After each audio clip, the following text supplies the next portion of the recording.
Hello guys, nandito tayo ngayon sa Philippine Association of Government Budget Administration or PAGBA.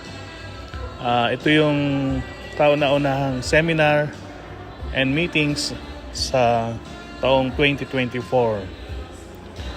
Ay nililibot ko yung venue kung saan pagdadausan ng seminar and meetings. Makikita nyo kung gaano ka-elegante. Napakaganda ng disenyo, ang architectural design na pagdarausan nitong seminar. So ito ay sa Bohol Traffic Resort. Guys, sa susunod kong vlog, makikita natin ang iba pang lugar dito sa Bohol.